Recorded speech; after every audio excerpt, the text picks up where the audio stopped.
So let's talk about guys that are going currently outside the top 50 of running backs. So we're getting to like deep in the draft, probably like rounds 11, 12, 13, around there plus. Who's a guy or maybe two that you find yourself talking about or drafting quite a bit in fantasy football this year? It's tough because like top 50 RBs, you're deep in your bag at that point, right? Like because most of the time you're talking about guys who are like outside of starters. Most of the time you're going with running backs who are like not getting drafted. One guy that's like being, I think, just completely disrespected. I don't know if he's quite outside the top 50, but I'm gonna give you the name anyway. Chuba Hubbard. I think he's going more so in like the late He's right 30s, around early there. 40s range, right? So, but Chuba Hubbard is a guy that I think is being completely disrespected in the space right now. He had an RB2 type finish this season last year. And now that Jonathan Brooks is there, everybody's just assuming he's taking over. He's the lead back. This is a guy you got to get. And I think a lot of the best ball ADP is going to affect redraft for a guy that's coming off of a torn ACL, probably won't be at full speed until the middle of the season. And the comp is going to be, oh, well, look what Breece Hall did coming off the torn ACL. That's not most players. Most players don't do that. So I think at best, Jonathan Brooks is going to be like a week 13, week 14 guy, like if he's going to be starting or taking over the Down workload. the stretch. But Chuba Hubbard showed, if you 15 to 20 touches a game and this guy's going outside of the top 40 running backs, to me, it's a steal.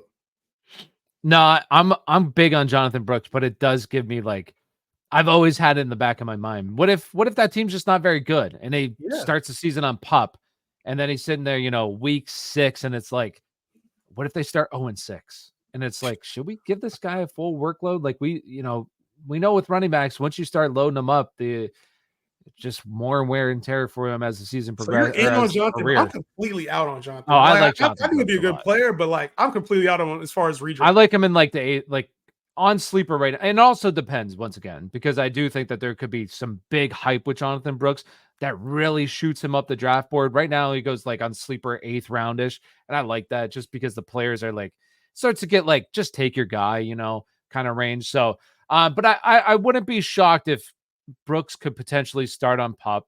And you really Chuba Hubbard would probably be the guy there because Miles Sanders, like, he's just not very good. Like you've seen Miles Sanders. He's probably gonna get cut for being real. He could. I mean, but could potentially. I still holding out hope. He'll always be my darling, Rashad Penny. He'll always be one of my darlings. But they did sign him, and I do really like Rashad Penny. But I'll talk about. There's two guys that I kind of like, and I'm just going to mention one because he goes just outside. I was looking at it the other day, just outside the top or inside the top 50, I guess you would say.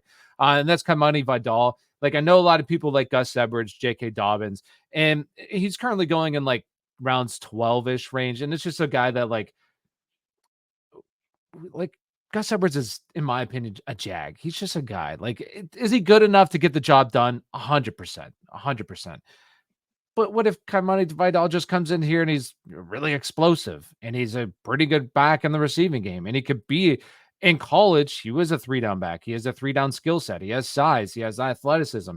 He broke tackles at a high rate. Now he did go to Troy, which obviously you want to look at because it's not one of the Power 5 school, but he's an interesting player where there's just not a whole lot of risk for a lot of reward, in my opinion. And if things don't go well, he's an easy guy. You just cut and get one of those guys early in the season to replace with that can be, a potential Kyron Williams, Puka Nacua type of player early on. We always see high-end players early on. The other guy is kind of similar in Tyrone Tracy. It's like we have Devin Singletary there, who I like Devin Singletary, but he's another guy that's just kind of like a jag. He does everything kind of well, nothing spectacular. And he's with Brian Daboll. That gives him that, in my opinion, extra security because they're just so familiar with each other. Right. But you have Tyrone Tracy, who is a converted wide receiver that had a pretty good season last year. He's an older back, but you wonder, is his first year being a running back, he could potentially get better, and honestly was pretty good last year. He's an explosive player. This offense needs explosive people because they really only have Malik. So he's another guy that's just going later in drafts where if he's like RB4 to start the season on the depth chart, may not even be suiting up in games. And he's just a guy that you can just week 1, you cut and just replace right away. You don't have to worry about him. Hopefully seeing volume, you can just get rid of right away. So those are two guys that I like. I think Tracy, I'm with you there on the upside there, especially pass catching upside. If he's able to carve out that role, kind of be damn near what Devin Singletary was in Buffalo. Like you get Yeah. him, you start pass catching, whatever, and then Kamani Vidal. I'm not sure I'm really on that train yet because I think Gus Edwards is at least going to be their red zone workhorse. Probably see somewhere like 250 carries. Like Jim Harbaugh runs his guys pretty hard, so unless he just becomes a starter there, I don't really see it the same way. But as a dart throw, somebody you can let go of in week 1, week 2, I don't really think it's a terrible thing. The last guy I have though could be like I hate to say this, and I don't want to frame this. This is the kind of back though that can win your league, like Blake Corum. And we're talking obviously we've been talking a lot of rookies here. Blake Corum to me, a guy that was extensively used in the red zone in Michigan, 27 touchdowns his senior season. Like we talk about Harbaugh, like he used the shit out of him, and like McVay, we know he's the exact same way. Once McVay finds his guy, or if he's forced to play his hand, he runs them into the ground. Like that's just what he does.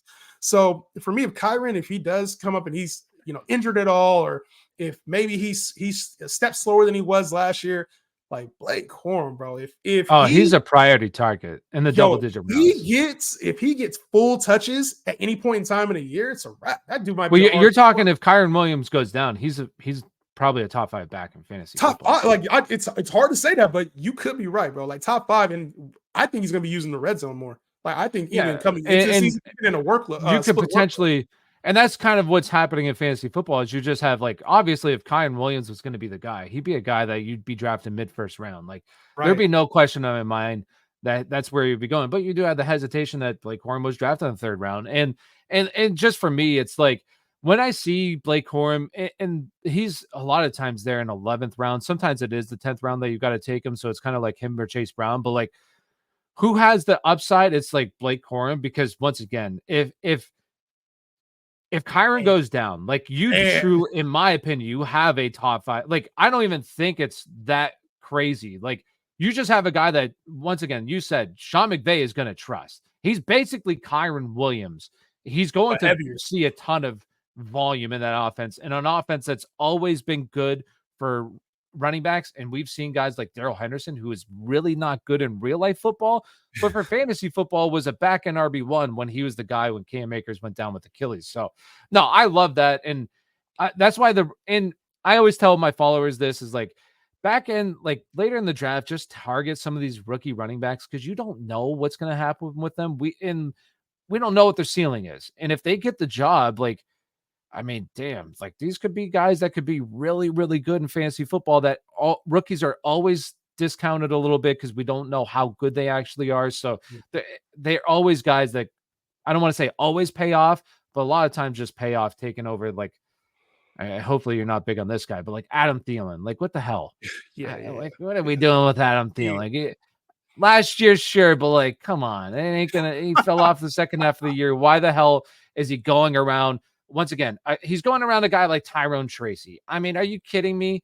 I'm taking Tyrone Tracy 100% of the time over a guy like that. So, well, in this football, man, it's a long season, and most of the time, by the time we get to the second half of the year, we're talking about either no-name running backs, or we're talking about a lot of. Talking about Devin Singletary last year. Second half of the season was Chase McLaughlin was in there. Chuba Hubbard was starting at one point. Like we're gonna get. Guys that we weren't expecting to be starters playing meaningful minutes for us on our fantasy team. So it's okay to take these running backs. It's when do you cut bait? And that's kind of the sweet spot. That's always the hardest part. Do they get that opportunity early, or do they roster clog you for 14 weeks? That's the debate. Yeah, no, I agree. And a guy just real quick is like Zach Charbonnet. It's always kind of like you're holding on to him, just hoping Kenneth Walker goes down, and the early weeks for waiver wire is really where you get true difference makers. Like early on, you get these big time players that you need to be just dropping some of these guys at the end of your bench and picking those guys up because you miss out. So, no, I agree with you 100%. So, well, any final thoughts before we head off? I think that was a pretty good episode. No, it's a great episode, man. Y'all make sure you tap in with us. And running back, man, it's a hard position to get down pat because the position gets injured so much. Mhm. Teams go through different phases as well. So you'll notice, like at the beginning of the year, there might be teams that encourage a split a little bit more, and down the stretch, they'll run main guy, and it could be vice versa too. So know how these running backs are utilized, but make sure you have a balance of upside and safety on your lineup.